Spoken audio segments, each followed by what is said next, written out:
Slijede vijesti iz londonskog studija. MTA International vam donosi vijesti iz svijeta. Assalamu alaikum, dobrodošli u MTA vijesti. Jednom sedmično nam je čast da vam donesemo vijesti samo u vezi Halifatul Mesih V i nekih od njegovih aktivnosti. Ove sedmice Hazur se sastao sa izabranim političarom iz Wales, također sa delegacijom od Mađalis i Ansarullah iz Norveške. Kako god, naš glavni fokus će biti Hazurov sastanak sa članicama Ležna i Majla koje služe kao lokalne ili regionalne predsjednice u Velikoj Britaniji. Veliki broj članica Ležna i Majla iz Velike Britanije su posjetile Hazura u subotu. 146 članica je bilo prisutno, od kojih su 131 bile lokalne predsjednice, a 15 regionalne predsjednice. Više od sat vremena Hazur je odgovarao na njihova pitanja. Hazur je usmjerio pažnju na važnost da držimo svakog Ahmedi da je povezan sa zajednicom. Naš posao je da se brinemo za to. Moj djed Hazreti Mirza Šarif Ahmed Sahib je bio nazir Islao Iršad neko vrijeme. Jedan mladi čovjek je bio postavljen za njegovog zamjenika. On se je zvao Zahur Bađva. On je sad preminuo. On je spomenuo da ga je Hazreti Mirza Šarif Ahmed pozvao i rekao: ti si sada moj zamjenik. Uvijek zapamti jednu stvar, vrlo je lahko učiniti nekoga da odstupi od Ahmedijata, ali da dovedeš nekoga u Ahmedijat je vrlo teška stvar. Zapamti ovo dobro. Pokušaj da popraviš sebe i pokažeš svoj primjer, onda će i ona da se približi. Slušajte njihove prigovore sa strpljenjem. Koja je razlika? Hazur kaže: ja dobijem toliko uvreda u pismima, ja ih pročitam, onda šta vama smeta da ih saslušate? Hazur: kao majke, naša najveća briga je moralni trening naše djece. Majke mi ovo uvijek govore nevezano da li su im djeca mala ili odrasla. Kažu, postoji vrlo velika razlika između života u našim kućama i u društvu. Djeca često pitaju pitanja i prolaze kroz teške situacije. Ako Hazur može da nam da neke upute u vezi ovoga. Hazur kaže: ja sam već dao upute majkama u vezi ovoga i to sam nastavio da radim na hudbama. Slušajte moje hudbe pažljivo, zapišite bilješke u vezi njih kada ja govorim o moralnom treningu. Roditelji trebaju da razviju prijateljstvo sa djecom. Ja sam ovo već rekao prošle godine kad sam se obraćao ženama na Džalsa Salani. Govor iz Njemačke također ima mnogo uputa. Morate imati osobnu vezu sa njima. Djeca slušaju do 10. i 12. godine, djevojčice slušaju vas, poslije toga imaju uticaj izvana i počnu da budu neposlušni. Ako ste razvili prijateljstvo jedni između drugih, onda će oni da dijele svoje mišljenje sa vama. Kad čuju pogrešne stvari, a boje se da o njima razgovaraju s roditeljima i misle da će ih roditelji ružiti ili biti strogi ili buljiti u njih, morate da odstranite ta osjećanja od njih. Trebaju da budu slobodni da podijele svaku dobru ili lošu stvar sa vama, onda možete da ih usmjerite da li je to dobro ili loše. Morate da razvijete prijateljstvo i da na ovom uporno radite. Što je gora situacija izvan kući, sve više morate da napornije radite u kući. Nemojte da stavljate ovu odgovornost na organizaciju, iako kao članice odbora dužnost vam je da trenirate majke da stvore prijateljstvo sa svojom djecom. Majke koje imaju dobru vezu sa svojom djecom, one imaju dobru komunikaciju. Njihova djeca dijele sa njima svoja mišljenja i pravilno su upućena od svojih majki. Moja djeca i unuča također govore meni stvari koje su neispravne, ali ja njima to objasnim šta je ispravan način sa strpljenjem i mudrosti. Hazur, moje pitanje je u vezi moralnog treninga. Kad mi radimo moralni trening i kažemo nekome da nešto ne mogu da rade, oni to razume na pogrešan način i onda prestanu da dolaze na džematske sastanke.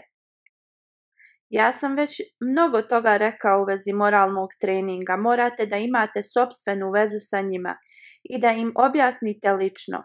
Kad ovo govorite u grupi, iako ona ima te nedostatke, Jedna stvar je da spomenete šta je obećani Mesija alejhi selam rekao, ali ako spomenete da neki ljudi među nama ovo rade, onda osoba koja ima ove nedostatke će da osjeti da je ovo lični prigovor za nju. Zbog toga ne spominjite te stvari na sastancima. Ako vidite nedostatke u nekome, onda razvijte lični odnos sa njima, kao što sam već to i rekao. I onda tim žena, ne moraju one biti članice odbora, žene koje će da stvore prijateljstvo sa njima i koje će tako i da ih upute. Ovo će da traje duže vremena. Moralni trening nema rješenje preko noći. Da puhnete na to i riješeno je. Davanje upute je u Allahovim rukama. Vi morate da naporno radite, da nastavite da savjetujete. Allah je rekao časnom poslaniku sallallahu alejhi ve sellem, pa nastavi savjetovati jer ti si samo savjetnik, ti nisi čuvar nad njima. Ne možeš prisiliti nešto na nekoga, vi ste učinjeni da budete nadzornici. Kad primijetite nešto loše, razmislite kako da se ponašate prema toj situaciji. Kad pogledate svoju djecu, ako oni razviju lošu naviku i vi ih korigujete ispred druge djece, dijete tad neće slušati, imat ćete lošu reakciju.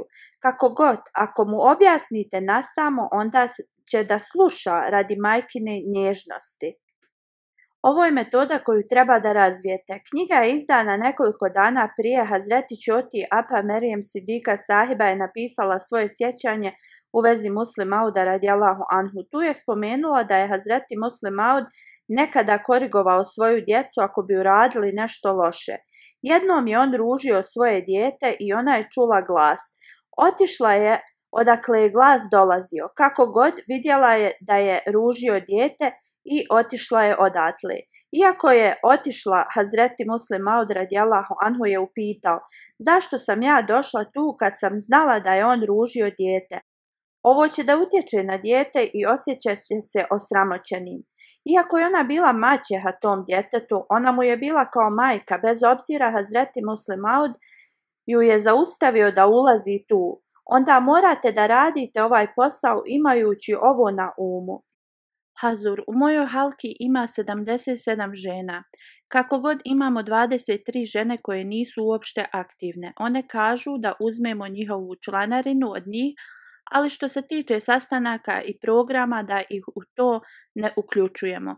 Hazur kaže, onda im recite da mi nećemo ni vašu članarinu. Ona kaže, ovo je bilo što sam želela da upitam jer one misle da je nama članarina samo potrebna.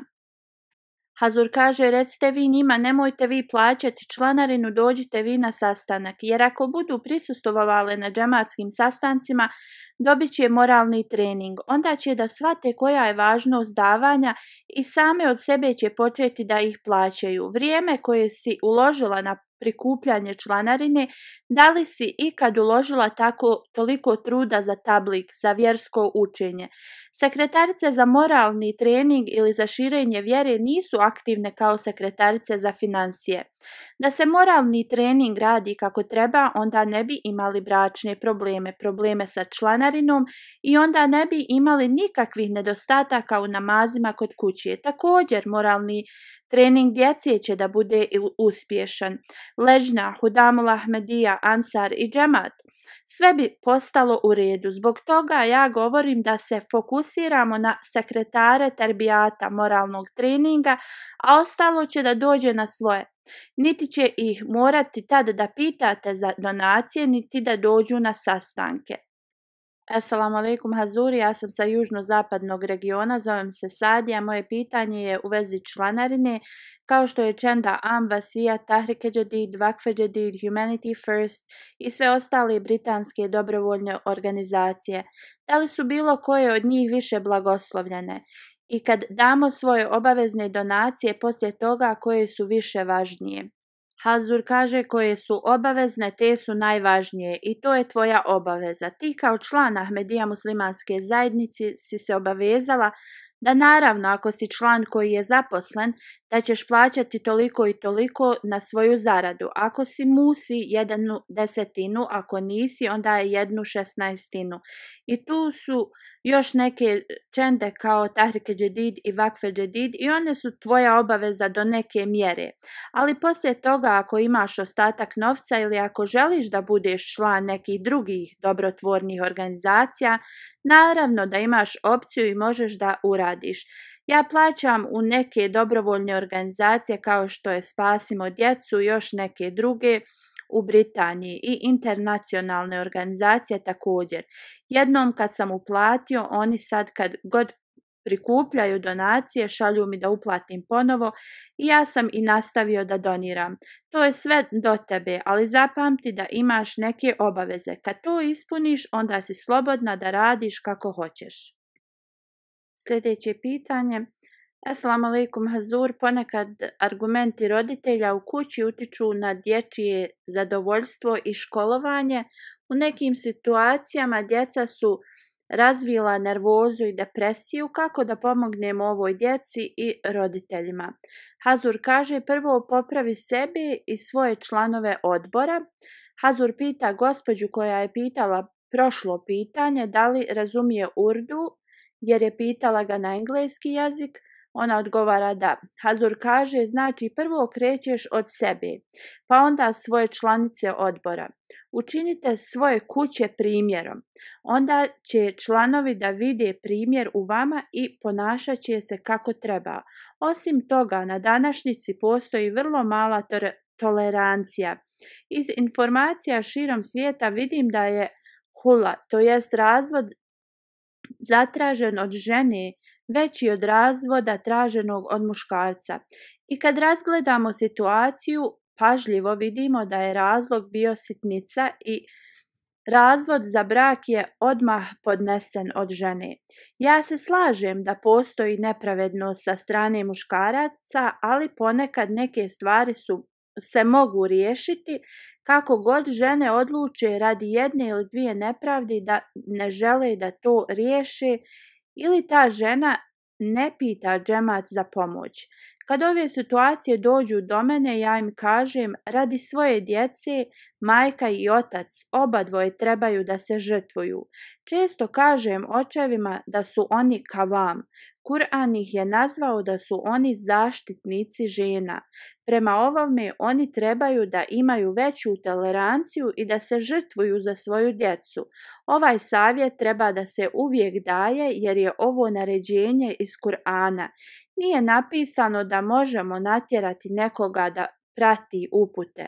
Upute se daju neprestano i moramo da imamo lične veze sa tim osobama. Ako leđna od lokalnog odbora do nacionalnog odbora uspostavi veze sa ženama koje su bazirane na poštovanju i nježnosti, onda će one da vas slušaju i podijelit će sa vama svoje teškoće i ovako stvari će da se razriješe. Problem sa kojim se susrećemo jeste da članice odbora i one koje nisu u odboru imaju razmak jedni između drugih. Ovo se povećava sve više i više, onda je dužnost članica odbora da smanje ovu razdjeljinu između njih. Assalamu alaikum, Hazur kaže wa alaikum salam.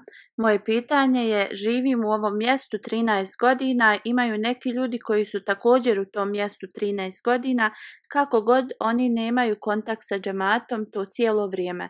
Hazur kaže, onda je to tvoj izazov da ih dovedeš bliže džematu. Ona kaže, ne javljaju se na telefon. Hazur kaže, onda ih posjeti kod njihovih kuća. Da li znaš njihovu adresu? Kaže da znam. Hazur kaže, onda ih posjeti, ali nemoj da pričaš u vezi programa i nemoj da ih pozivaš da dođu na sastanke. Nazovi im selam i reci da si saznala da su Ahmedi i kaži im da si ti predsjednica, upitaj ih kako su i to je to. Onda ih posjeti opet nakon 2 mjeseca. U ovih 13 godina koliko ima kuća u tvojoj halki?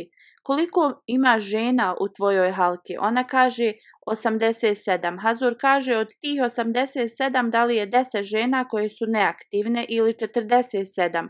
Ona odgovara samo nekoliko. Hazur kaže znači samo 5 do 7, onda ih posjeti kao što bi posjetila svoje komšije. Iako tvoje komšije nisu Ahmedi, ti i dalje odeš i pitaš kako su. Daješ im poklone za Bajram, saznaš ako su bolesni i odeš ih posjetiti. Ne moraš ništa da spominješ o džematu ili programima za žene, znači samo spomeneš da si presjednica za žene i da si saznala da su bolesni, zbog toga si došla da vidiš kako su. Ne moraš da spominješ ništa u vezi sastanaka, donacija i tako dalje. Kad oni shvate da ti imaš naklonost prema njima i da nisi samo tu kao članica odbora radije da si došla zbog svoje naklonosti prema njima, oni će te sami pozvati.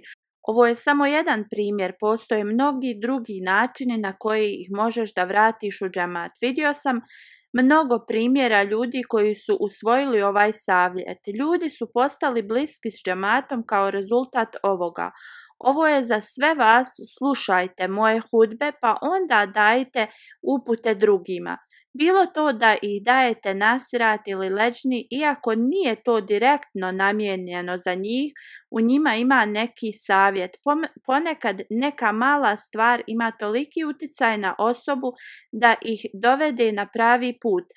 Mnogo ljudi mi piše u vezi ovoga, iako to se meni čini kao neka mala stvar, ali njima promijeni njihovo cijelo razmišljanje.